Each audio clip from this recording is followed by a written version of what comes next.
Olá, muito bom dia, assinantes da Jolivie. Estamos aqui começando o ano com mais um webinário do Dossiê Saúde Essencial e hoje com uma presença, um convidado ilustríssimo aí, que para mim é uma oportunidade muito especial, é um grande privilégio recebê-lo aqui. Também é o Dr. Cícero Coimbra, neurologista aqui da Unifesp de São Paulo, é meu médico pessoal também há 5 anos.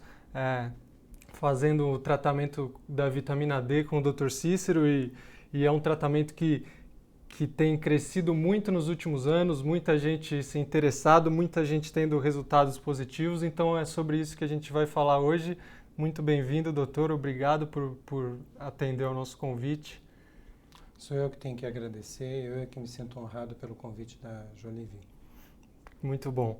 Então, doutor Cícero, para começar, a gente recebeu muitas perguntas aqui sobre esse assunto. Já para avisar o pessoal, a gente está começando essa transmissão ao vivo. Se alguém tiver algum problema, alguma dificuldade na transmissão, apertem o F5 para atualizar a página sempre que tiver algum problema, porque é o jeito de corrigir. E vamos lá, doutor, para começar, as pessoas querem saber um pouco, tratar doenças autoimunes com vitamina D. De onde que surge isso? Como foi que o senhor que é o pioneiro, né? O senhor que desenvolveu esse tratamento? Então, eu queria entender como é que isso nasceu, como nasceu essa ideia. Se eu puder falar para a gente. Claro, é uma coisa muito simples, não vou me estender muito nisso para não prejudicar o aspecto técnico das suas perguntas, mas isso aconteceu por volta de 2001, 2002. Eu trabalhava como médico neurologista num hospital público e naquela época também trabalhava e ainda trabalho como pesquisador da Unifesp, Universidade Federal de São Paulo. E como pesquisador, você é obrigado a estar sempre se atualizando rapidamente sobre as coisas que estão sendo publicadas. Você não pode esperar anos para receber informações que são disponibilizadas em livro-texto. Naquela época, nós recebemos informações de que vitamina D, a substância assim chamada de vitamina D, era importante para o sistema nervoso central, para prevenir e até como tratamento coadjuvante em doenças neurodegenerativas. E um dia eu recebi um paciente com doença de Parkinson que tinha uma lesão de vitiligo na fronte, na testa. E eu comecei a dar 10.000 unidades de vitamina D. Eu escolhi essa dose porque é a dose que você produz por poucos minutos de exposição solar. É muito maior do que a dose que é praticada, mas é uma dose absolutamente fisiológica. E esse paciente voltou 3 meses depois, aproximadamente 3 meses depois, e a lesão de vitiligo tinha praticamente desaparecido. Eu perguntei para ele: que tratamento você está fazendo para o vitiligo, né? Porque é um dos calcanhares de Aquiles da dermatologia, o vitiligo. Ele disse: não, eu só estou tomando as gotinhas que o senhor prescreveu. A partir daí eu fui procurar na literatura médica, né? A gente já estava vivendo a primeira explosão da internet, disponibilizando artigos facilmente. E eu encontrei quase 200 artigos mencionando o papel da assim chamada vitamina D como regulador do sistema imunológico. Foi a partir daí que nós começamos a utilizar a vitamina D em doses cada vez maiores, à medida que nós nos tornávamos familiarizados com o uso de doses maiores de vitamina D em pacientes com diversas doenças autoimunes, principalmente esclerose múltipla, os pacientes com esclerose múltipla constituem a população mais frequente do nosso ambulatório. Uhum. Que época mais ou menos foi? 2001, 2002 aproximadamente. Então, já um pouco mais de 15 anos desde então, e queria que o senhor falasse um pouco dos resultados, então, como é que tem sido esse tratamento e por que tanta procura, né? Como é que isso tem funcionado? À medida que os resultados iniciais foram aparecendo, 10.000 unidades já provocou um efeito dramático sobre a atividade dessas doenças. 10.000 unidades, só para a gente contextualizar para quem não entende, é uma dose fisiológica que o senhor falou, mas a dose recomendada hoje é uma... Como que é essa comparação? Naquela época, a dose recomendada internacionalmente era 200 unidades por dia. mas 10 mil unidades você produziria por poucos minutos de exposição dos seus braços e pernas ao sol, tendo você pele clara e não ao sol forte, né? Não ao sol fraco da manhã ou do final da tarde, sem o uso de protetor solar. Então, nessa situação, em 15 minutos você produziria 10 mil unidades.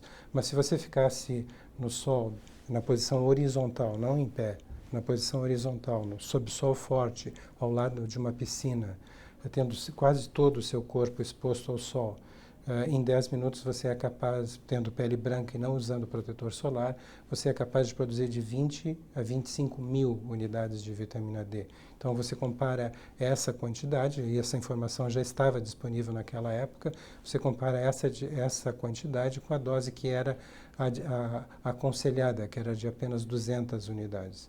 Hoje a gente sabe que a mesma dose que de 2010 para cá, subiu para 600 unidades, né? Ainda é uma dose que simplesmente quase não muda a concentração plasmática sérica do sangue de vitamina D. Não impacta se a pessoa tomar 600 unidades por dia, por exemplo, suplementação, é uma dose que... Os médicos dão 600 unidades, porque a eles é dito que esta é a dose recomendada, e por isso eles não medem novamente os níveis de vitamina D. Então, eles não ficam sabendo que, recebendo 600 unidades, o nível plasmático, o nível sérico, sanguíneo de vitamina D não se modificou com essa dose de 600 unidades. Então, essa dose é irrisória, isso, desde que ela foi preconizada, é elevada apenas para 600 unidades, e essa elevação tem sido objeto de extensa crítica, intensa e até, às vezes, agressiva crítica por parte dos pesquisadores dessa área, que dizem que essa elevação de 200 para 600 unidades da dose diária recomendada é ridícula, é irrisória, mas mesmo assim, como ele disse, como continua sendo recomendada, né, por razões estranhas ao nosso entendimento, já que existem tantas publicações demonstrando que de fato é irrisória, essa recomendação persiste, e como persiste, os médicos não pedem novos exames depois de 2 meses para saber se a concentração plasmática mudou ou não. Eles acreditam que mudou porque estão dando a dose recomendada. Perfeito. Daqui a pouco a gente volta nesse assunto de suplementação, de exposição solar também, doutor. Só avisar o pessoal aí, eu estou aqui com o computador com as perguntas que a gente recebeu dos nossos assinantes e muita gente querendo saber sobre esse tratamento da vitamina D. Ele funciona com quais enfermidades? A gente recebeu muitas perguntas, gente querendo saber se funciona para espondilite, funciona para psoríase, funciona para lúpus, funciona para doença de Crohn. Recebemos algumas perguntas também de doenças que não são exatamente autoimunes, aí eu queria ouvir do senhor. O Antônio Moraes e o Jerônimo Brandeleiro perguntaram de líquen plano, a Tatiana perguntou de condromalácia patelar. Então, me ajude a contextualizar isso, doutor. Se funciona só para doença autoimune, tem alguns outros casos também que funcionam? Muito bem. A vitamina D não é uma vitamina. Na sequência das pesquisas que foram feitas, ela foi chamada de vitamina D lá em 1919, né? E esse termo, infelizmente, persistiu. Por causa disso, as pessoas acham que, tendo uma dieta balanceada, elas vão ter vitamina D suficiente. Na prática, essas pessoas não tomam sol, ou se tomam sol usando protetor solar, elas não têm vitamina D, elas são deficientes em vitamina D, e isso é responsável pela pandemia mundial de deficiência de vitamina D que nós estamos vivenciando hoje, e já talvez de 20 anos para cá. Ela, a seguir, foi chamada de hormônio, né? Porque desde a década de 1930 se soube que ela tinha a estrutura própria de um hormônio. Em 1919 não se sabia qual a estrutura química da assim chamada vitamina D. Mais recentemente ela extrapolou completamente as funções de um hormônio, porque hoje a gente sabe que não existe uma única célula do nosso organismo que não necessite, que não tenha receptores para a vitamina D. Isso significa que não existe uma única célula no nosso organismo que não necessite da assim chamada vitamina D para poder funcionar. Funcionar bem, adequadamente. Então você pode, hoje por causa disso, a vitamina D, a deficiência ou insuficiência de vitamina D tem sido correlacionada a mais de 100 doenças diferentes, a mais de 17 tipos diferentes de câncer, a todas as doenças autoimunitárias, né? E isso não é de surpreender. Infelizmente, algumas pessoas mal avisadas têm tentado ridicularizar essas pesquisas, dizendo, é uma panaceia. Bom, se existe algum candidato à panaceia, talvez a vitamina D esteja entre os principais candidatos à panaceia, porque a quantidade de doenças que ela favorece é inacreditável. De todas essas que você mencionou, né, a única que não é autoimune é a condromalácia, tanto quanto eu saiba, e todas elas são doenças autoimunes que se beneficiariam com o uso de vitamina D, não só com a correção da vitamina D, usando uma dose fisiológica de 10, 20 mil, conforme o peso da pessoa, por dia, mas uma dose mais alta. Doses mais altas são necessárias para pessoas que têm doenças autoimunitárias, porque elas são geneticamente resistentes à vitamina D e isso é um pré-requisito para você desenvolver uma doença autoimunitária. E aí tem pessoas que têm pouca resistência, tem pessoas que têm média resistência, tem pessoas que têm alta resistência e isso só pode ser medido através de exames de laboratório. Mas se puder ter uma ideia do alcance, da importância da vitamina D para a saúde pública, você pode contabilizar aí que a deficiência de vitamina D favorece o surgimento de hipertensão, de diabetes do tipo 2, de doenças cardiovasculares como infarto, angina, popular derrame, que é o AVC, acidente vascular cerebral, de todas as doenças autoimunitárias. A vitamina D, você mencionou, trata espondilite anquilosante, trata esclerose múltipla, trata psoríase, trata todas essas doenças autoimunitárias, porque na realidade não é um tratamento voltado para esta ou aquela doença autoimunitária. Ela é voltada para o restabelecimento, a reconstituição dos efeitos imunorreguladores da assim chamada vitamina D, né? Que é muito mais do que um hormônio, nunca foi uma vitamina. Então, a vitamina D, dada em doses adequadas, com o objetivo de compensar a resistência, o grau de resistência que uma pessoa tem, uma pessoa portadora de doença autoimunitária tem aos efeitos da vitamina D, ela simplesmente restabelece a correção, restabelece o poder corretor da vitamina D sobre a atividade do sistema imunológico. Né? Então, você, deixando o seu sistema imunológico regulado, corrigido, atividade corrigida, regulada, ele vai trabalhar só a seu favor, contra doenças, contra micro-organismos invasores, e aí você contabiliza vírus, bactérias, protozoários, fungos, todos os micro-organismos invasores de uma forma indistinta, e vai trabalhar a seu favor, contra eles e não contra você, produzindo doenças autoimunitárias em que ela agride setores do seu organismo. Se agredir, por exemplo, ossos ou articulações, pode provocar artrite reumatoide, espondilite anquilosante. Se agredir o sistema nervoso central, pode provocar esclerose múltipla. Se agredir o sistema nervoso periférico, pode provocar polineuropatia, doença de Guillain-Barré. Se atingir o coração, pode provocar aquela assim chamada síndrome do coração partido, né? E por aí vai. Você tem, então, você pode imaginar a importância que tem, que teria, né, a correção da deficiência de vitamina D na população geral, se todas as pessoas adquirissem o hábito de tomar de 10 a 15 mil unidades de vitamina D, nós estamos falando de doses para adultos, doses diárias para adultos, nós teríamos um impacto positivo sobre a saúde pública e redução de gastos sobre a saúde pública, esvaziamento de pronto-socorros num nível inacreditável, né? Mas nós precisamos que os nossos governantes percebam isso, né? E eles muitas vezes se tornam sensíveis a esses problemas, a esses questionamentos, quando pessoas como como você, instituições como a Jolivie, se preocupam em divulgar isso para o público geral. No momento que você transforma esse conhecimento num conhecimento público, então você traz pressão para que os administradores também se atualizem a respeito da importância desses assuntos. Com certeza. E uma orientação talvez para que a população, uma orientação governamental de que a população tome a vitamina D em doses adequadas seria uma medida que o senhor acredita que... Mas essa demanda tem que surgir da população, daí a importância da sua iniciativa. Conte né? conosco aqui que a gente tem trabalhado nesse sentido e vamos...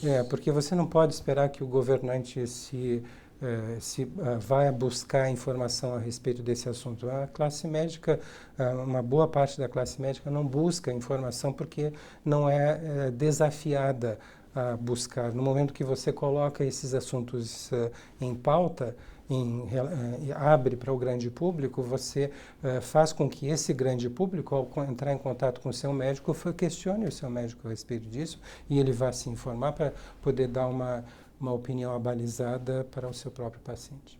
Com certeza. Doutor, só para não deixar agora essas pessoas órfãos que queriam saber se a vitamina D em altas doses funciona para a doença delas. Funciona, né? Para a maioria das pessoas que nos questionou aqui. Agora, o que elas precisam fazer, né? Porque elas não podem, não é qualquer médico que está pronto para dar essas altas doses, que sabe fazer a correção e sabe modular o tratamento, medir a vitamina D. O que o senhor orienta para essas pessoas que precisam, que estão procurando esse tratamento, assim, quem que elas devem procurar, como que elas devem fazer?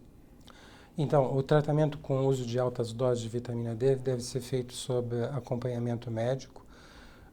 Nós temos treinado médicos não só de vários estados do Brasil, mas de vários países do mundo. Hoje existem páginas do Facebook em talvez 13, 14 línguas diferentes. Isso falando é espetacular, assim, né? Tem um grupo ontem que eu estava vendo que estava com um grupo italiano comemorando ontem 15 mil integrantes. Ou seja, olha como esse tratamento está chegando nas pessoas. Né? Mas tem comunidades do Facebook na Sérvia, na Alemanha, em sérvio, em alemão, em inglês, em espanhol, em italiano, em português, nas línguas até em grego. Existem sites em grego a respeito desse tratamento, porque, na realidade, a gente foi literalmente atropelado pelo sucesso desse tratamento. Né? À medida que ele deu um resultado espetacular, e as pessoas perceberam a diferença que sentiram, como você mesmo, né? A diferença que sentiram em relação ao tratamento tradicional patrocinado pela indústria farmacêutica e o tratamento que a natureza levou, talvez, pelo menos a abordagem terapêutica que a natureza levou muitos milhões de anos para desenvolver, né? Se estima que a vitamina D esteja fazendo esse trabalho de regulação do sistema imunológico talvez há 500 milhões de anos. Na natureza, então você imagina, nós estamos simplesmente resgatando para a saúde pública uma substância que está simplesmente abandonada e que, devido aos hábitos da vida moderna, crianças com o hábito de só se divertir em ambientes confinados com videogames, nós estamos vivenciando uma tragédia de saúde pública que está provocando lucros excepcionais na venda de medicamentos, está provocando falência dos sistemas de saúde a nível internacional, não só no Brasil. Os sistemas de saúde da Inglaterra, por exemplo, estão falindo por causa do custo dos medicamentos que são lançados no mercado a toda hora, sob proteção de patentes. Então, muitos desses, quase todas esses problemas poderiam ser resolvidos se você mantivesse a população com níveis adequados dessa substância tão essencial para a nossa saúde como é a vitamina D. Então, entrando agora nesse assunto da pandemia, esse cenário de deficiência que a gente vive de vitamina D, como que isso é medido? Assim, como que as pessoas sabem o quanto se elas estão deficientes ou não? Tem um exame para indicar isso? E aí queria que a maneira natural, né? Supostamente, a gente foi programado para ter a quantidade de vitamina D adequada, né? A natureza nos programou, evoluiu nesse sentido. E aí a gente não está conseguindo isso. Então, se eu puder explicar um pouco essa relação, por que que isso está acontecendo e o que deveria ser feito? A vitamina D é tão importante para a saúde pública que hoje se aceita, a comunidade científica internacional aceita que nós somos descendentes do negro africano, e à medida que o negro africano migrou para o hemisfério norte, né, e ele sofreu, o nosso organismo humano foi sofrendo adaptações para conseguir sobreviver em regiões onde havia menor intensidade de radiação solar. Então houve uma seleção natural, né? A vitamina D, a falta de vitamina D, por exemplo, provoca infertilidade e provoca inúmeras doenças. Então, quando o homem se deslocou da África para um pouco mais próximo um pouco mais distante do Equador, as crianças que ainda nasciam com alta pigmentação cutânea, elas morriam de diversas doenças infecciosas autoimunes, ou muitas vezes nem nasciam porque o homem com alta pigmentação não absorvia a radiação solar suficiente para produzir a quantidade adequada de vitamina D para o organismo, e ele se tornava infértil. Aí, ocasionalmente, nascia uma criança com uma mutação genética que clareava a pele, e essa criança conseguia absorver a radiação solar, mais rarefeita, de uma área mais distante do Equador. Ela conseguia sobreviver à infância, atingia a idade adulta e passava os seus genes para a geração futura. Passavam-se alguns séculos e toda a população daquela área mais distante do Equador estava com a pele mais clara, menos pigmentada, e conseguia migrar um pouco mais para uma área ainda mais distante do Equador. Se repetia o mesmo ciclo, né? E hoje você vê uma herança na espécie humana, você vê uma herança dessa evolução adaptativa, dessa adaptação que ocorreu ao longo dos séculos, dos milhares de anos, de tal forma que você vê que as pessoas que vivem hoje na região da Calábria, no sul da Itália, elas ainda têm a pele muito pigmentada, mas à medida que você vai observando a cor da pele das pessoas e migrando, se dirigindo em direção à Escandinávia, você vai vendo um clareamento progressivo, e quando você chega à Escandinávia, você só encontra pessoas loiras de olhos azuis. Uau, né?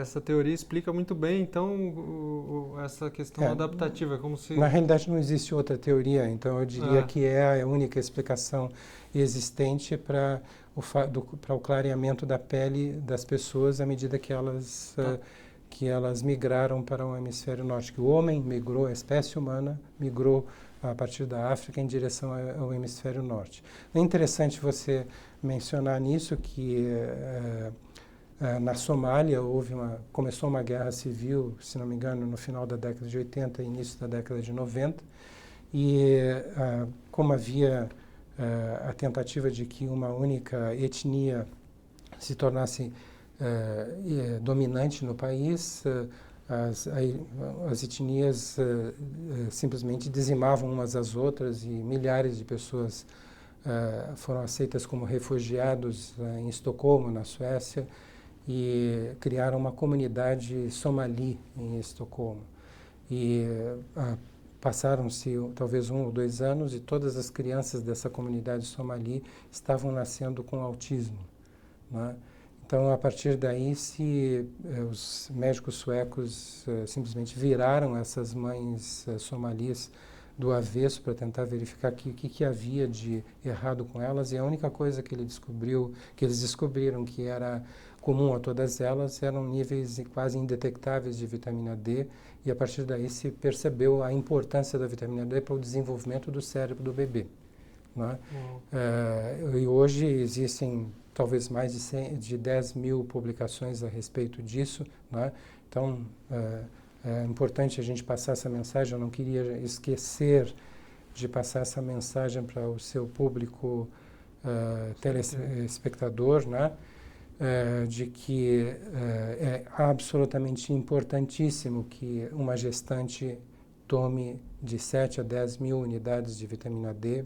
10 mil unidades é uma dose absolutamente segura por dia, ao longo de toda a gestação. Vai evitar uma série de problemas que costumam acontecer durante a gestação, vai evitar, primeiro, infertilidade, aborto de repetição no primeiro trimestre da gestação, vai evitar hipertensão no final da gestação, que a gente chama de eclâmpsia e pré-eclâmpsia, vai evitar o nascimento de crianças autistas, né? Você vai ter uma coisa fantástica que a gente tem observado em cerca de 70 gestações de mães tomando pelo menos 10.000 unidades de vitamina D. As crianças nascem com um altíssimo desenvolvimento psicomotor, literalmente crianças superdotadas. Então essa é uma oportunidade única, a gente poderia revolucionar o ensino no Brasil em poucos anos, né? Pelo simples fato de que as mães tomassem as grávidas tomassem 10.000 unidades de vitamina D ao longo de toda a gestação. É uma oportunidade única e eu, se tivesse que falar para os teus telespectadores como meus amigos, eu diria assim, não ousem perder essa oportunidade, não ousem perder essa oportunidade, porque é um efeito que vai vai perdurar ao longo de toda a vida do indivíduo. Você vai definir a vida do seu filho nesse momento, durante a gestação. Então, não ouse deixar de tomar 10.000 unidades de vitamina D ao longo de toda a gestação, principalmente se você não tem condição de se expor ao sol. Essa recomendação do Dr. Cícero de 10.000 unidades é para todo mundo, né? Mas especificamente, então, no caso das gestantes, simplesmente se você é uma pessoa idealista e sonhadora, como eu sei que você imagina se nós dessemos 10.000 unidades para todas as gestantes no Brasil, se o sistema de saúde no Brasil se preocupasse com as gestantes, em termos de prover a dose necessária de vitamina D, que é absolutamente segura, de 10.000 unidades por dia, nós faríamos uma revolução nesse país. Nós faríamos, em 20 anos, você teria uma geração capaz de produzir altíssima tecnologia.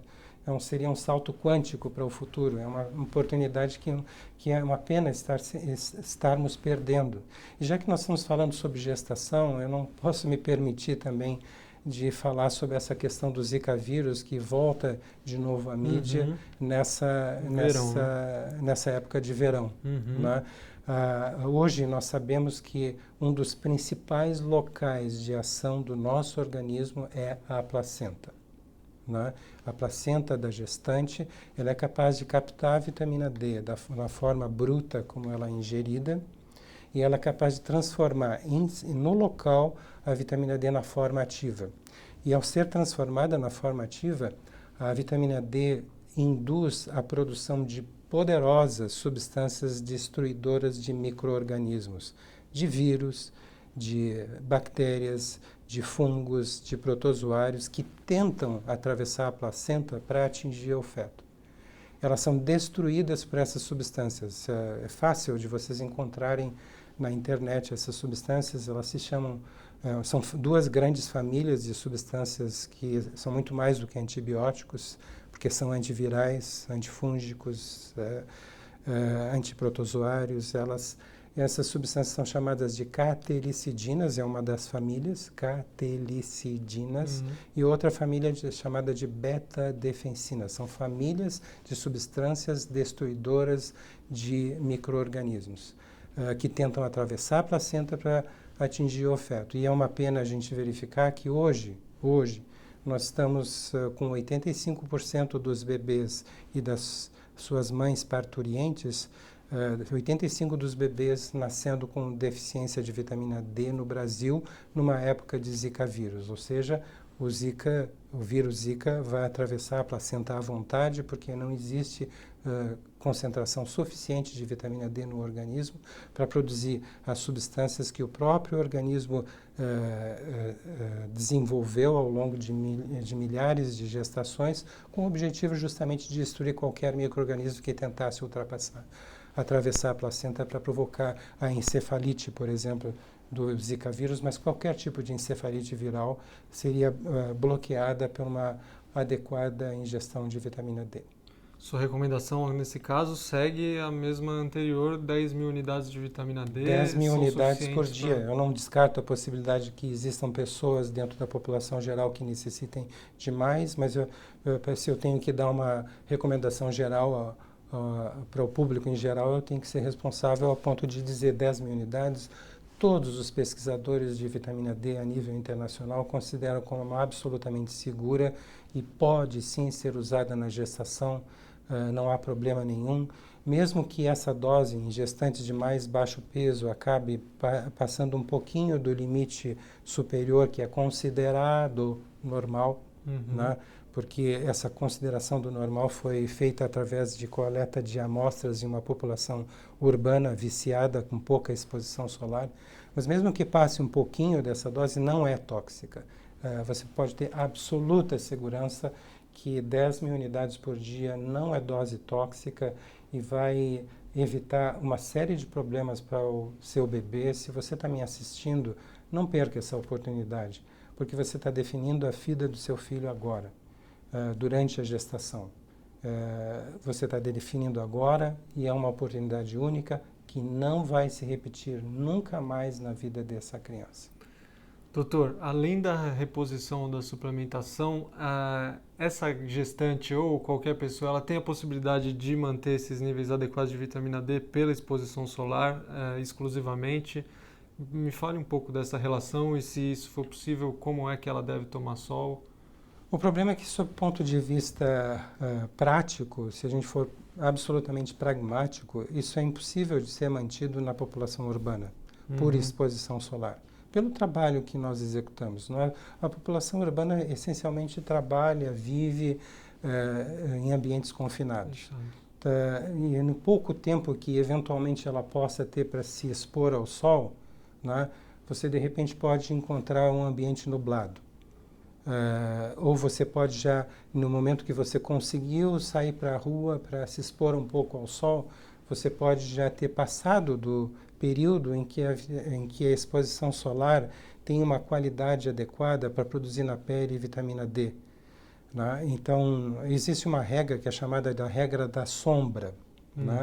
Então, a vitamina D, ela começa a produzir, a radiação solar começa a produzir vitamina D quando o Sol se elevou no horizonte leste a uma altura suficiente para produzir uma sombra, a sua sombra, uma sombra que tem a mesma extensão da sua estatura. Então você começou discretamente agora a produzir vitamina D.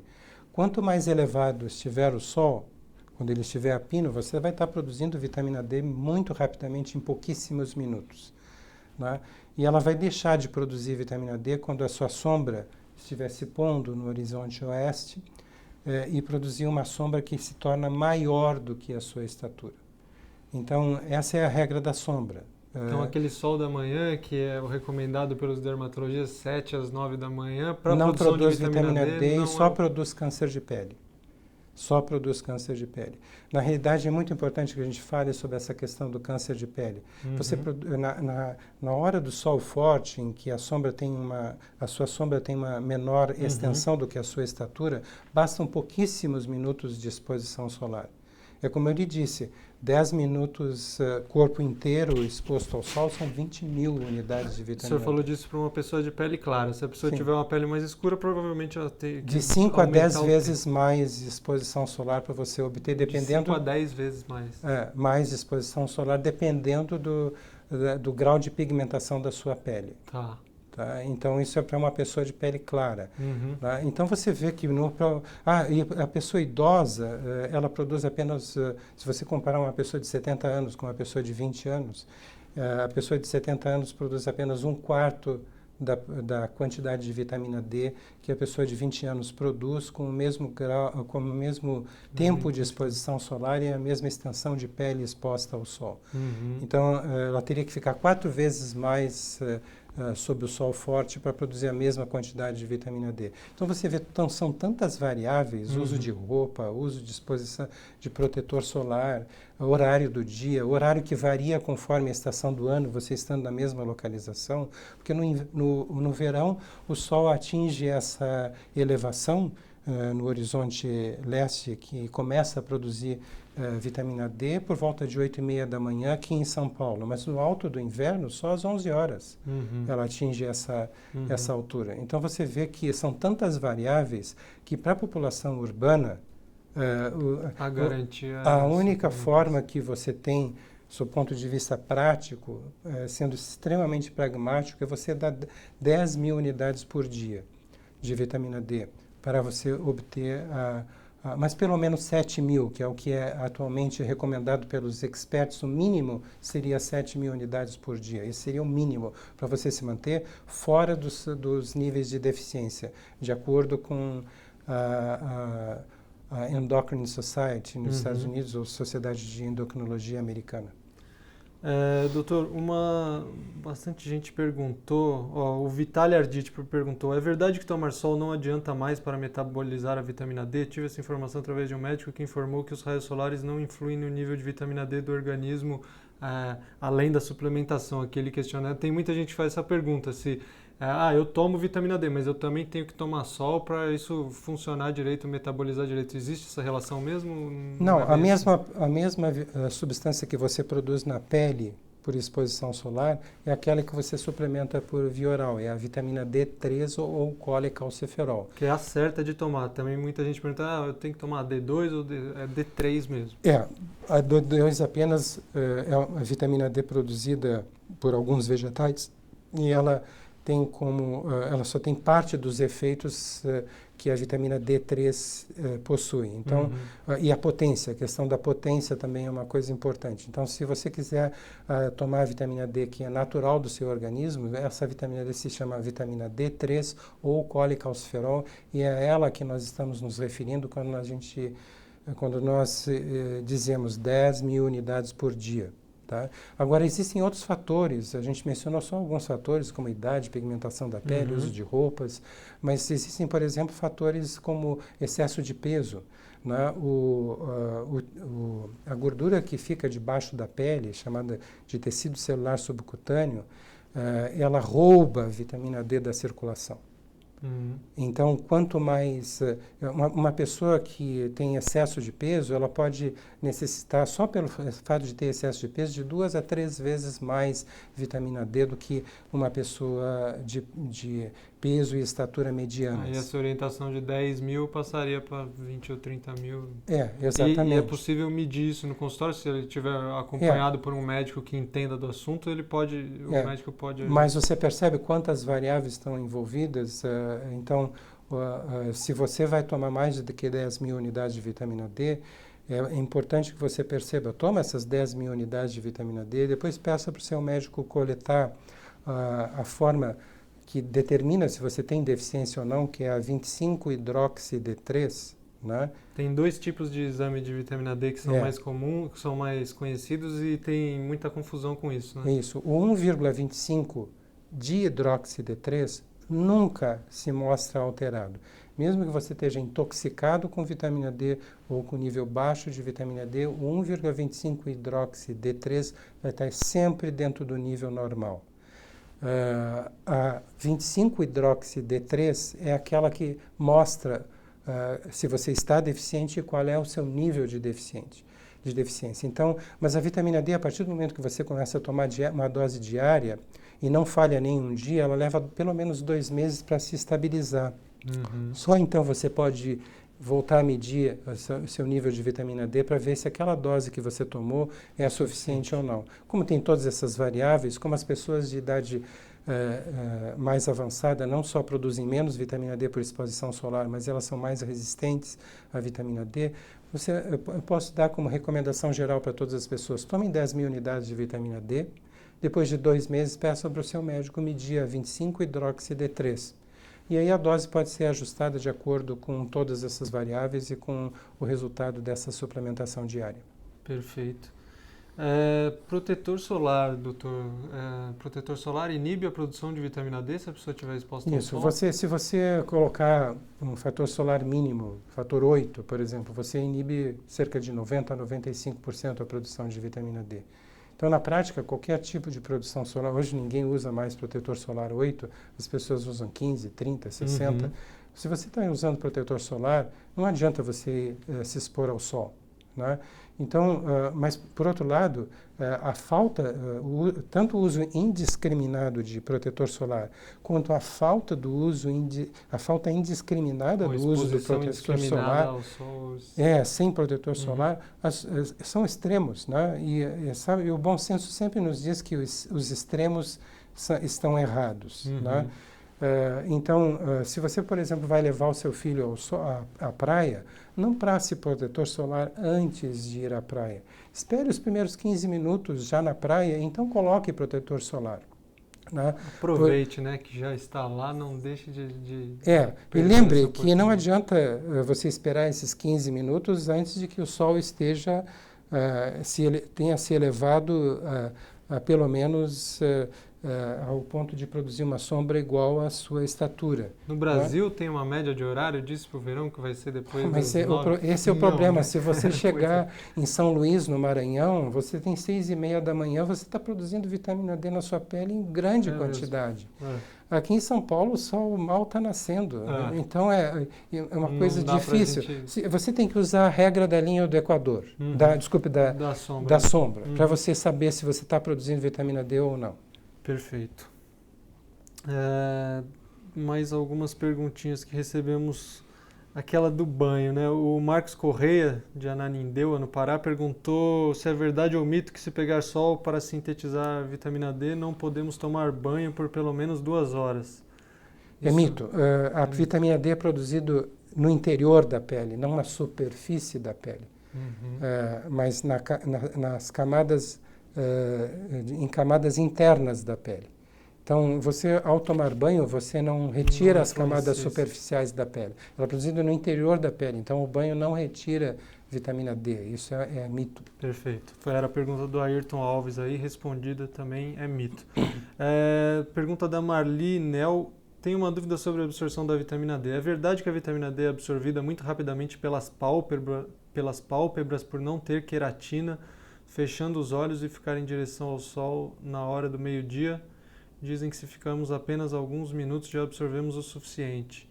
Essa relação das pálpebras, queratina, o senhor Eu li muita coisa sobre vitamina D, eu nunca ouvi falar, essa é a primeira vez que eu estou ouvindo falar a respeito de relação de pálpebras com produção de vitamina D. Nós produzimos 7 unidades de vitamina D por cada centímetro quadrado de pele clara em 1 hora. Tá? Não importa se esse centímetro quadrado está na pálpebra, ou está no dorso da mão, ou está na coxa da sua pele. Não importa. Essa é a quantidade que você produz, né? E por isso, esses cálculos que nós demos para você, se você fica com braços e pernas expostos, mesmo que você passe protetor solar no seu rosto, né? Você ficar 10, 15 minutos, você produziu 10.000 unidades de vitamina D. Tá? E 10, 15 minutos não vão produzir câncer de pele em ninguém, gente. Por favor, 10 minutos de exposição solar, nós não somos vampiros. Né? A gente não vai no sol e vai ser queimado pelo sol, torrado pelo sol. 10 minutos é uma exposição saudável ao sol. Nosso organismo, o organismo humano se desenvolveu ao longo das milhares de gerações sendo exposta ao sol. Essa criação de que você não pode agora colocar o nariz para fora da janela sem colocar protetor solar no rosto é um exagero, um absurdo e originário de um profundo desconhecimento das publicações que estão sendo feitas e que qualquer pessoa hoje em dia pode ter acesso a elas. Hoje em dia a informação está democratizada pela internet, basta que você coloque esse assunto no Google, que você certamente vai encontrar informações precisas a respeito disso. Nós precisamos de exposição solar. A população urbana, na prática, não tem condições de ter exposição solar suficiente para manter níveis corretos de vitamina D suficientes no seu organismo ao longo de todo o ano. Ainda que tenha um pouco durante o verão, não vai manter isso ao longo durante o ano. Então, se você quiser manter o seu nível correto de vitamina D para evitar mais de 100 doenças que já foram identificadas como relacionadas a essa deficiência e outras 100 ou 200 que vão ser correlacionadas com essa deficiência cedo ou tarde, então você se mantenha tomando 10.000 unidades por dia, você não vai se arrepender disso. A área da dermatologia, ela continua fazendo muito essa recomendação de não tomar sol, que é um problema, né, doutor? Inclusive tem uma relação com o melanoma também, né? A exposição solar com o melanoma, que muitos apontam como se fosse causa, quando na verdade é uma relação inversa. Na realidade, a gente não pode generalizar a área da dermatologista, porque nós temos dermatologistas na nossa clínica, né? Nós treinamos dermatologistas para aplicarem esse protocolo em outros estados. Nós temos médicos de várias especialidades, entre eles dermatologistas, não só em outros estados, mas em outros países. Você mesmo mantém uma relação atualizada, uma relação de médicos que foram treinados na nossa clínica. Não posso generalizar em relação aos dermatologistas, mas os dermatologistas que estão dizendo que você tem que sair, sempre que sair ao sol tem que colocar protetor solar, estão extremamente desatualizados. Não só os dermatologistas, mas qualquer médico que venha a público dizer isso está extremamente desatualizado, né? E é importante, já que existe toda essa polêmica, né, em relação a opiniões diferentes, né, que os jornalistas como você, pessoas que têm como responsabilidade levar a verdade ao seu público, se informem. Porque se existem essas opiniões diferentes, vão às fontes. As fontes são disponíveis a poucos cliques de mouse de computador na internet. Quanto à questão do melanoma, né, hoje nós sabemos que o melanoma ocorre principalmente nas áreas de corpo cobertas pela nossa roupa, é onde mais ocorre melanoma. As áreas expostas, como o dorso com as mãos e o rosto, são as que onde menos ocorre o melanoma. Melanoma, que é o câncer de pele mais letal. Mais maligno, que dá metástases precocemente, se dissemina pelo organismo precocemente. E mais ainda, as profissões, tais como pescadores, em que tem mais ampla exposição solar, são aquelas que têm menor incidência de melanoma, né? Agora, outros tipos de câncer de pele, como o espinocelular, o basocelular, que são cânceres de baixa malignidade, que têm pouca possibilidade, muito menor possibilidade de se disseminarem, são facilmente visíveis, detectados e extraídos antes que tenham qualquer possibilidade de se disseminar pelo organismo, isso dito de uma forma geral, né? Esses sim são estimulados pela exposição solar. Mas veja o que nós estamos falando. Isso é estimulado pelo excesso de exposição solar. E 10 minutos de exposição solar não provoca câncer em ninguém. Pelo contrário, a vitamina D tem um efeito anti-câncer extremamente potente. Se você for buscar em sites específicos relacionados à área científica, por exemplo, Google Acadêmico, você colocar lá, entre aspas, vitamin D, que é vitamina, sem o A final, D, fecha aspas. E do lado você colocar a palavra câncer, sem o acento, porque você está procurando artigos publicados em inglês. Você vai ter mais de 600 mil publicações a respeito da capacidade que a vitamina D tem de provocar autodestruição de células cancerosas e de evitar que as nossas células se transformem em células cancerosas, que é chamado de o poder de diferenciação celular da vitamina D. Quando você mantém a célula como tal e não evitando que ela se transforme em uma célula indiferenciada ou cancerosa. É o poder diferenciador da vitamina D. E o poder de destruição de células cancerosas já formadas é chamado de apoptose. A vitamina D provoca apoptose, autodestruição de células cancerosas. Então, muitas vezes, pelo esse hábito de se avisar a população de que você não pode colocar o nariz para fora da janela sem colocar filtro solar, você está, sim, evitando esses tipos de cânceres mais comuns e menos malignos, e você está favorecendo surgimento de câncer de pulmão, de próstata, de mama, de tumores cerebrais, diversos outros tipos, inclusive melanoma. Diversos outros tipos de câncer em outros locais do organismo que só são detectados numa fase tardia quando o tratamento já é disponível, já é bastante limitado. Não completamente ineficiente, mas bastante limitado. Certo. Doutor, voltando só para a questão da suplementação e reposição, a gente recebeu algumas perguntas, por exemplo, da Daniela Munhoz, que é uma nutricionista, que ela fala: na minha fórmula eu faço uma associação com vitamina K1 e K2 e também instruo o paciente a ingestão do cloreto de magnésio diariamente. Falta algo para garantir a utilização correta e total da vitamina D? Muita gente fala do K2, né? O Ronildo Goldmaier também está tomando 10 mil por dia e quer saber da importância da K2. Muita informação na internet falando sobre a associação de vitamina D e K2, então queria que o senhor falasse um pouco dessa relação na prática, no consultório, como isso se revela. Certo. Então, uma coisa é os efeitos biológicos benéficos da vitamina K2 sobre o nosso organismo, sobre nossos ossos, sobre diversos tecidos do nosso organismo. Isso é inegável, tá? Quanto ao uso da vitamina K2 para antagonizar possíveis efeitos colaterais do uso de megadoses de vitamina D, tais como as doses que nós utilizamos como tratamento.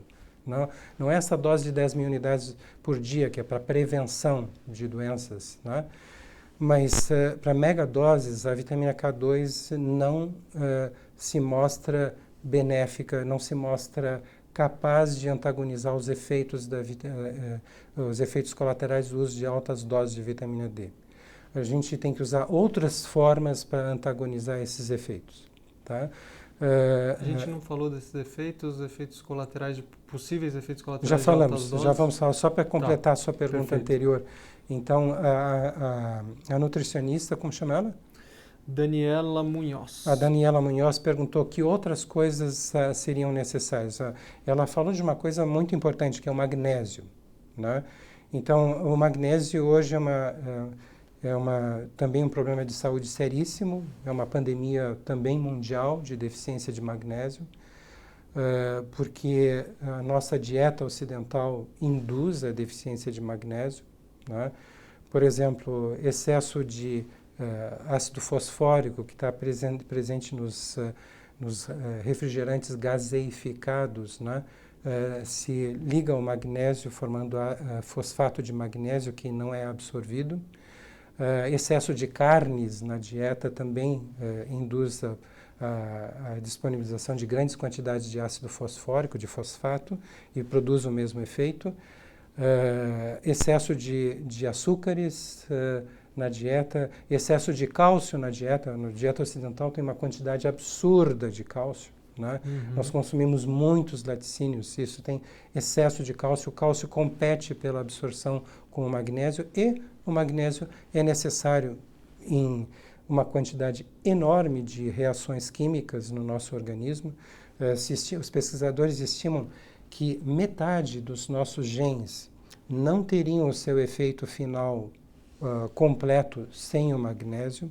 Então você imagina o desastre que é você ter a quase totalidade da população mundial, não é só no Brasil, deficiente em magnésio, sendo que o solo brasileiro ele é pobre em magnésio, então os vegetais que são cultivados também têm uma quantidade pequena de magnésio. Mas o magnésio é essencial para a ativação da vitamina D. Quando você toma o colecalciferol, que é a vitamina D3, que nós falamos aqui, 10 mil unidades por dia, todos os dias, nós temos que ter em mente que essa substância vai sofrer duas transformações químicas, e essas transformações químicas requerem o magnésio.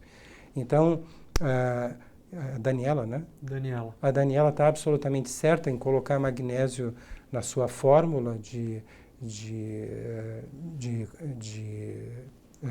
ativação da vitamina D, vamos dizer assim. Uhum. Ela só esqueceu de colocar a vitamina B2, que é a riboflavina, né? Uhum. 10 a 15% da população mundial, por razões genéticas ou hereditárias, elas têm dificuldade de absorver a riboflavina, que é a vitamina B2, e elas precisam de doses bem altas de riboflavina para manter níveis adequados no nosso organismo, né? Que seriam essas doses altas? Se estima que uma pessoa normal necessite de 2 miligramas por dia de riboflavina. Então, essas pessoas podem necessitar de 50 miligramas 4 vezes por dia ou de 100 miligramas 4 vezes por dia, dependendo da dificuldade que ela tem de absorver, de extrair a vitamina B2, riboflavina, dos alimentos. Então ela deveria incluir na fórmula dela a riboflavina nessas doses. E se eu fosse falar de uma dose de magnésio, eu não poderia falar de menos do que 500 miligramas de cloreto de magnésio por dia, sendo que seja provável que isso tenha que ser tomado pelo menos 2 vezes por dia por uma pessoa normal. Segundo as pesquisas que estão sendo feitas, a dose recomendada gira em torno de 500 miligramas por dia, mas hoje está se dizendo que a dose que de fato deveria ser recomendada seria 1.000 miligramas por dia. Então a gente dividiria essas 500 miligramas em 2 tomadas. Perfeito. Pelo menos. Doutora Dinarte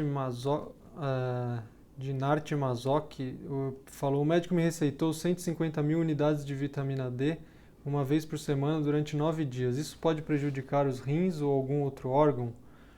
Então, falando aí sobre hiperdosagem já, o que seria uma dosagem que poderia causar efeitos colaterais de vitamina D? Você pode repetir essa pergunta, mas antes eu preciso responder a pergunta anterior. Que era... o que é que pode causar efeitos colaterais? Os efeitos colaterais de altas doses de vitamina D, eles se referem basicamente, eles são prevenidos por uma dieta pobre em cálcio, porque a vitamina D, um dos efeitos dela é promover uma grande absorção de cálcio dos alimentos. Então, esse excesso de cálcio passa para a circulação, o nosso organismo tenta excretar ele através da urina, e ao jogar excesso de cálcio nos rins, você provoca perda progressiva da função renal, que é chamada de nefrocalcinose.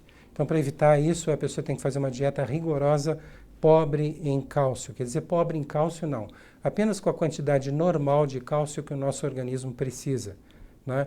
Porque por mais facilitada que esteja a absorção por uma dose alta de vitamina D, se você não está tomando mais do que a dose que o seu organismo precisa, ou seja, se no interior do intestino não existe mais do que a dose que o seu organismo precisa, por mais facilitada que esteja essa dose, você não vai absorver mais do que a quantidade que o seu organismo precisa, porque no intestino não tem mais do que isso, e você não vai ser obrigado a jogar excesso de cálcio pela urina, e o seu rim vai estar protegido. Esse efeito colateral é bastante bem evitado pela dieta, e ainda por uma segunda medida, que é uma hidratação mínima de 2,5 litros de líquidos em geral por dia. Né? Então, essa é uma segunda precaução que nós temos, e essas duas coisas juntas protegem o rim de uma forma extremamente eficiente. Né? Mas, por outro lado, a vitamina D tem um outro efeito colateral, porque ao mesmo tempo que ela estimula o depósito de cálcio nos ossos, nestas doses mais altas, terapêuticas, que devem ser utilizadas sob supervisão médica, ela também retira mais cálcio do seu osso. Então é como se estivesse renovando mais rapidamente a quantidade de cálcio do seu osso, e algumas pessoas podem mais ganhar do que perder, e outras podem mais perder do que ganhar cálcio nos ossos. Então nós temos três possibilidades de antagonizar esse efeito de uma forma bastante eficiente. Né? Uma é a atividade física aeróbica, ou seja, uma caminhada diária a passos rápidos de 30 minutos, 5 a 7 vezes por semana, antagoniza perfeitamente bem essa tendência à vitamina D a retirar cálcio dos ossos. Essa retirada de cálcio seria uma osteopenia? Pode levar a osteopenia, ou até numa fase mais avançada a uma osteoporose, ou a piorar essas situações se elas já estão presentes. Tá. Né?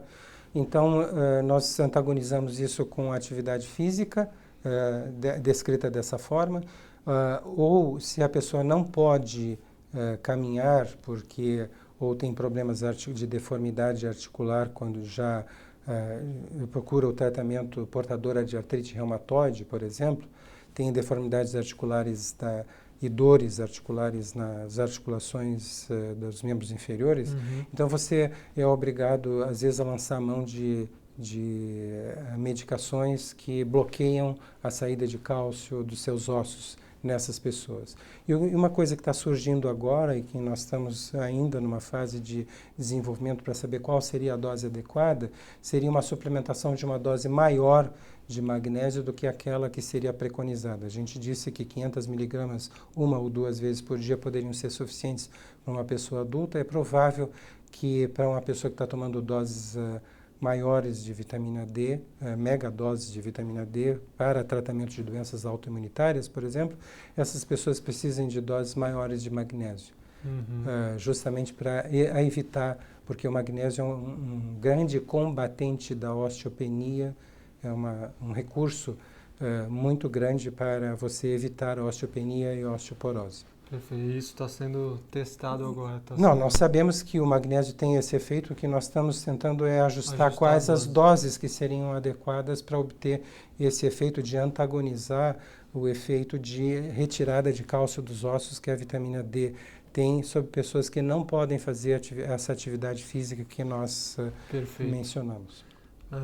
Dr. Sérgio Monteiro também perguntou aqui sobre o nível de vitamina D no sangue do exame do 25-HD3 que o senhor citou. Ele falou, manter um nível acima de 100 nanogramas por ml não é perigoso? A partir de que nível no sangue a vitamina D pode se tornar tóxica ou perigosa? Queria só que o senhor emendasse assim com os níveis que são considerados suficientes ou não, se a pessoa fizer um exame, o que é o suficiente ou adequado ou não? Essa pergunta, na realidade, ela está desconsiderando essa informação de que existe uma fração da população que tem resistência aos efeitos da vitamina D, por razões genéticas e hereditárias. Então, elas podem ter mutações de genes que codificam para as chamadas enzimas hidroxilases da vitamina D. Ou elas podem ter mutações do gene que codifica para o receptor da vitamina D. Essas pessoas são as pessoas que desenvolvem doenças autoimunitárias. E para essas pessoas, não basta você deixar essas pessoas com a dose dentre os limites que são apontados pelo laboratório ou pelas instituições internacionais como adequadas para fazer prevenção de doenças, né? Porque essas recomendações não contemplam o fato de as necessidades básicas dessas pessoas que têm resistência genética aos efeitos da vitamina D. E essas pessoas podem ter uma resistência pequena, pode ter uma resistência moderada, pode ter uma resistência alta, pode ter uma resistência altíssima aos efeitos da vitamina D. Em geral, nas pessoas, quanto mais alta é a resistência, maior é o número de manifestações autoimunitárias que você encontra numa mesma pessoa. Então, você pode ter 2 ou 3 ou até 4 doenças autoimunitárias afetando uma mesma pessoa. Essa pessoa provavelmente tem uma resistência altíssima aos efeitos da vitamina D. Então, à medida que elas têm resistência aos efeitos benéficos da vitamina D, elas têm também resistência aos efeitos colaterais da vitamina D, aos efeitos indesejáveis da vitamina D. Então, você pode ter uma pessoa que tenha, se você considerar, como diz a American Society, Endocrine Society, Sociedade de Endocrinologia Norte-Americana, como os níveis normais situados entre 40 nanogramas e 100 nanogramas por ml de soro, esses parâmetros são válidos para pessoas que não têm resistência aos efeitos da vitamina D. As pessoas que têm resistência, e por isso têm doenças relacionadas a essa resistência, ou vão desenvolver doenças relacionadas a essas resistências, às vezes tem a mãe que já tem essa resistência, essa doença, e vai desenvolver uma doença autoimunitária, mesmo que não seja a mesma da mãe, porque herdou a resistência. Então, essas pessoas precisam de uma dose maior. E essa dose maior, ela via de regra, ela só pode ser medida quando você dá uma dose teste de vitamina D e vê como que se modificam os parâmetros de laboratório em função dessa dose teste tomada ao longo de pelo menos 2 meses. Né? O parâmetro principal é a redução dos níveis de paratormônio, PTH. Então, por isso que a gente tem dito que o uso de megadoses no tratamento de vitamina D tem que ser feito por um acompanhamento médico do médico com um médico que tenha sido treinado para acompanhar esses pacientes e saber o que fazer em todas as fases do tratamento, inclusive na correção da dose de vitamina D, que ocorre em via de regra por ocasião da 2ª ou da 3ª consultas. Você vai ajustando a dose de vitamina D à medida que você recebe os parâmetros laboratoriais. Perfeito. Então, uma coisa que talvez seja importante as pessoas estarem atentas é que os parâmetros do laboratório não podem ser vistos como uma verdade fundamental, porque eles não levam em conta essa questão da resistência genética da vitamina D, né? Se a gente olhar Eu digo para o paciente que bateu o olho ali no parâmetro e deu mais do que o teto, né? Deu 112 nanogramas por ml, e isso ainda não é um motivo para preocupação, você não vai se intoxicar, porque tem outras coisas que precisam ser levadas em consideração que não estão ali. Por exemplo, se você, acho que o exemplo mostra bem isso. Se você, por exemplo, está mede a sua vitamina D, 25-hidroxi-D3 e o seu paratormônio, né? E você verifica que você está tomando 10.000 unidades de vitamina D e a sua vitamina D está em 80, ou seja, está entre 40 e 100, que é o que é preconizado pela Endocrine Society. Mas aí você olha o seu paratormônio e você vê que você tendo mais do que 30 ou 40 anos de idade, o seu paratormônio já mostra o que em pessoas jovens ele não mostra, que você é resistente à vitamina D. O seu paratormônio pode estar em 80, em 60, 70, apesar de você estar com um nível normal de vitamina D. Então, aí esse exame de laboratório está mostrando que apesar de você ter um nível de vitamina D dentro do que é preconizado, ou seja, entre 40 e 100, você tem uma deficiência relativa aos efeitos da vitamina D, porque você é portador de uma resistência genética aos efeitos da vitamina D. Acho que esse exemplo demonstra o que nós estamos querendo passar ao seu público e talvez a classe médica que esteja nos assistindo. Muito bom. Dalton Lelis também falou que toma 8 gotas diárias de Adera, vitamina D, que muita gente toma Adera, que é uma concentração muito pequena, né, doutor? E ela falou, eu tomo 8 gotas diárias de Adera e alendronato de sódio a cada 7 dias. Essas doses são suficientes para me proteger de outras doenças? Essas concentrações desses produtos são vendidos em farmácia, geralmente são muito baixas, não é isso? Se não me engano, uma gota de Adera, do Adera tradicional, né, possui cerca de 180 a 185 unidades. Então, se ele está tomando 8 gotas, ele está tomando 1.000 unidades. 1.000 unidades é um décimo do mínimo que você deveria tomar para você, sendo uma pessoa normal, sem resistência aos efeitos da vitamina D, você fazer prevenção de doenças, tendo você um peso e altura médios para medianos, vamos dizer assim, da população geral. Hoje em dia, existem doses de 7.000 unidades à venda em farmácia comum para uso diário.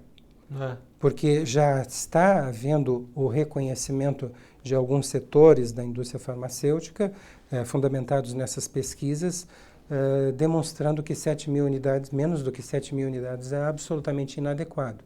Pena que essas doses que estão sendo vendidas, de 7.000 unidades diárias, estejam sendo vendidas a um preço muito, mas muito superior ao preço de custo da vitamina D. Isso é uma grande pena, né?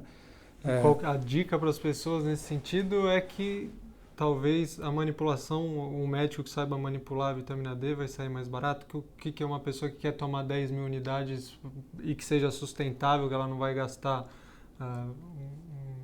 Nos Estados Unidos, você é capaz de comprar um frasco contendo 360 soft gels, cápsulas gelatinosas de vitamina D, que daria para um ano inteiro de tratamento para uma pessoa, de 10.000 unidades cada soft gel. Você pode comprar isso por 15 a 20 dólares, né? Então você imagina o que é o preço que está sendo cobrado aqui, é muito, mas muito superior a esse. Se você vai manipular, essa é uma boa alternativa para você conseguir medicamento de vitamina D de baixo custo, né? Mas aí você tem que ter muito cuidado com a qualidade do serviço da farmácia de manipulação que está oferecendo vitamina D para você, né? Vai variar muito. Da qualidade e se ela está habituada a manipular a vitamina D, porque nós estamos falando de microgramas de uma substância que é a milésima parte da miligrama, que por sua vez é a milésima parte da grama. Então você vê a quantidade muito pequena que você tem que colocar em um certo volume de óleo vegetal ou mineral para você oferecer ao público de manipulação. Isso oferece a chance de que ocorram erros em farmácias de manipulação, né? Mas existem farmácias de manipulação que estão habituadas e habilitadas e fazem isso para centenas de pessoas por dia, estão habituadas a a manipularem vitamina D no mercado. É questão de você se informar entre as pessoas que estão usando vitamina D há anos, quais são essas farmácias. Uma boa dica é aproveitar esses grupos aí que tem rede social, tem vários grupos de vitamina D e talvez as pessoas e que já estão usando farmácias há vários anos de manipulação e que muitas e dezenas ou centenas de pessoas, ou às vezes até milhares de pessoas estão usando essas farmácias e nunca tiveram nenhum problema, ou notícia de nenhum problema. Perfeito. Uma última pergunta que eu queria colocar aqui, doutor, o Décio Vitorino, que é o nosso assinante de Brasília, ele, na verdade, ele contou pra gente que o filho dele se trata com senhora de esclerose múltipla há 3 anos, o filho dele mora na Austrália, ele não botou o nome do filho, então eu sei quem é. Sabe quem é? E, bom, ele está mandando um afetivo abraço, agradeceu muito aí pelo seu acompanhamento esse tempo todo e quer saber se há perspectivas de redução na dose de vitamina D ao longo do tempo do tratamento. Não, isso é uma perspectiva que a gente certamente tem, mas pelas informações que nós já passamos para os seus assinantes, espectadores, você deve entender que se a pessoa tem uma resistência aos efeitos da vitamina D, isso é uma coisa geneticamente determinada, né? É possível que muitas dessas pessoas, particularmente aquelas que têm uma resistência mais elevada aos efeitos da vitamina D, tenham que manter uma dose maior ao longo da vida inteira, né? Eu não posso excluir a possibilidade de que aqueles que têm uma resistência mais baixa, eles consigam se manter com a dose normal de vitamina D indefinidamente, desde que, né, a nossa principal dor de cabeça esteja equacionada. Qual é a nossa principal dor de cabeça? O principal fator que pode levar à falha do uso de altas doses de vitamina D como tratamento de doenças autoimunitárias. Aliás, pode arruinar com qualquer tratamento que esteja sendo utilizado ou que venha a ser proposto no futuro. É a questão emocional. A instabilidade emocional é o nosso principal inimigo, é o que mais nos provoca problemas, é o que mais nos dificulta o controle da atividade dessas doenças. Então, e outra coisa importante é que de o seu público saber é que a instabilidade emocional faz com que você perca magnésio no seu organismo. E o magnésio é necessário para você ativar a vitamina D. Então, a gente teve vários casos de pessoas que estavam se mantendo muito bem, sem nenhuma atividade de doença autoimunitária, e passaram por um período que provocou um distúrbio emocional sustentado durante uma certa fase da vida, né? E começaram a voltar a sentir fadiga, que é o primeiro sintoma que desaparece com o uso de altas doses de vitamina D, e na sequência disso desenvolveram um surto de vitamina D depois de ter ficado anos e anos a fio surto de vitamina D não, né? Surto da doença. Um surto de esclerose múltipla, uma reagudização, uma exacerbação da doença autoimunitária de que são portadores. Desculpe eu ter falado surto de vitamina D. Né? Mas então, o nosso problema mais importante tem sido essa questão do emocional. Por outro lado, quando a pessoa perde magnésio, pode perder magnésio por causa do distúrbio emocional, ela fica mais vulnerável, emocionalmente mais vulnerável ao estresse que ela enfrenta na vida diária.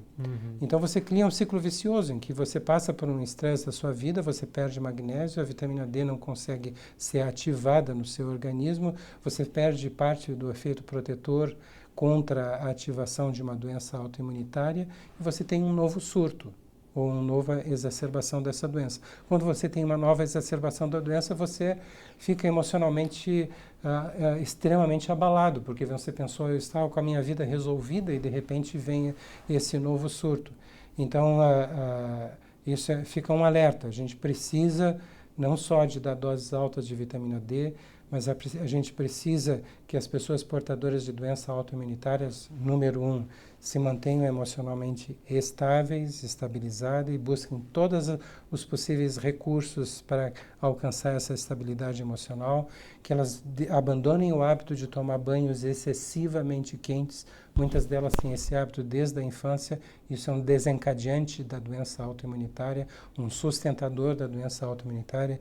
Que elas parem de fumar, que elas parem de fazer uso excessivo, rotineiro de bebida alcoólica, especialmente destilados, né? E que elas tomem as medidas necessárias para evitar infecções de repetição, tais como infecções urinárias, por exemplo, infecções de repetição, que muitas vezes a gente encontra em pessoas que têm bexiga neurogênica e principalmente em mulheres, muito mais do que em homens. Puxa. Thaís, se você é nosso assinante aqui na Jolivie, sabe que a gente fala bastante de gestão do estresse aqui também no nosso dossiê Saúde Essencial, que é essa que está envolvido nessa questão que o Dr. Cícero colocou, que é o que pode afetar gravemente aí, o desenvolvimento ou aparecimento de sintomas nas doenças autoimunes. Então é um ponto para a gente seguir olhando sempre, estar sempre atento a isso, porque é isso, se esquecer, se dormir um pouquinho, a coisa te pega desprevenido e de repente a doença pode voltar a atacar. Eu gostaria de colocar um ponto sobre essa questão do estresse. Claro. Né? Hoje em dia, quando as pessoas falam de estresse emocional, elas não têm ideia mínima da magnitude do problema, da repercussão sobre a saúde da pessoa. Né? Então, por exemplo, as pessoas que têm doença de Parkinson são pessoas que têm um estresse emocional crônico, especificamente um tipo de estresse emocional relacionado a medo, angústia crônicas, né? Isso em pessoas que têm uma genética que traz suscetibilidade à doença de Parkinson será o fator desencadeante da doença de Parkinson. Hoje em dia, nós sabemos que nós produzimos milhares de novos neurônios todos os dias no nosso cérebro, que tem a função de substituir neurônios que normalmente nós perdemos. Isso foi um conhecimento que se estabeleceu na medicina em 1998. Então, nós já vamos para 19 anos, eu acredito, né? 19 anos sabendo desse fato. E o estresse, a angústia, a depressão são os maiores inibidores da produção de neurônios novos. Então, assim, se você se mantém... A gente não pode evitar problemas, você não escolhe problemas, os problemas vão acontecer na sua vida. O que a gente escolhe é quanto você vai se deixar abalar por esses problemas. Isso é sua escolha. É claro que nós somos seres humanos e, de acordo com a magnitude do problema, muitas vezes não dá para segurar, como se diz, né? Mas muitos problemas que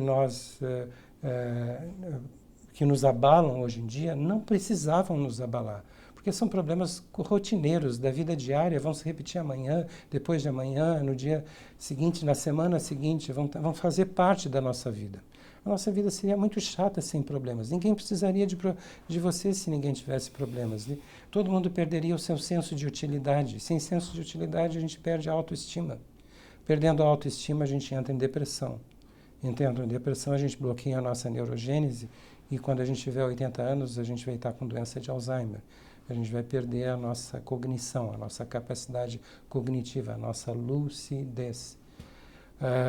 Eu não conheço nenhum portador de doença neurodegenerativa que não tenha um problema emocional. Na realidade, até conheço, mas são problemas, em geral, são pessoas que têm um problema de doença neurodegenerativa geneticamente determinada, né? Mas o estresse emocional é um dos principais fatores determinantes de doença na nossa vida. É um dos principais fatores. Se a gente tivesse que colocar ele, eu diria que ele é um dos principais fatores. A deficiência de vitamina D é outra, a deficiência de magnésio é outra, a questão da qualidade da nossa dieta é outro fator determinante fundamental da nossa da nossa saúde e a nossa atividade física. Se nós nos mantemos inativos fisicamente, nós temos uma atividade física regular.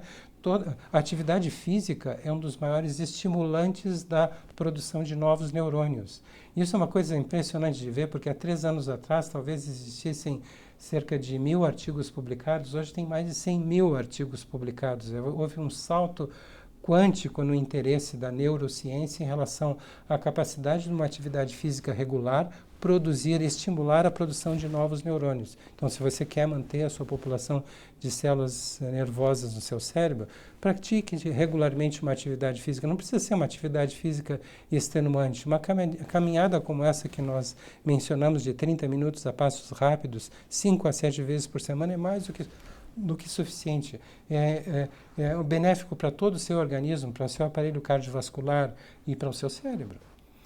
Maravilha, muitas recomendações aí para os nossos leitores e assinantes. Doutor, quero te agradecer infinitamente, foi muito bom, muito proveitoso. Espero que o senhor possa voltar aí numa oportunidade futura, conforme também os seus estudos e a sua prática vai se aperfeiçoando, muitas novidades vêm. Hoje o senhor já falou de muita coisa que eu ainda nem tinha ouvido, por exemplo, então já deixo o convite aqui para voltar numa próxima e agradecer vocês e até a próxima. Mês que vem tem mais webinar do Dossiê. Muito obrigado. Sou eu quem agradece por essa oportunidade de trazer essas informações a um público como o seu e contribuir através de vocês. Não seria possível sem vocês, mas contribuir através de vocês para a saúde pública em geral. Muito obrigado, doutor. Eu é que agradeço. Valeu, até mais.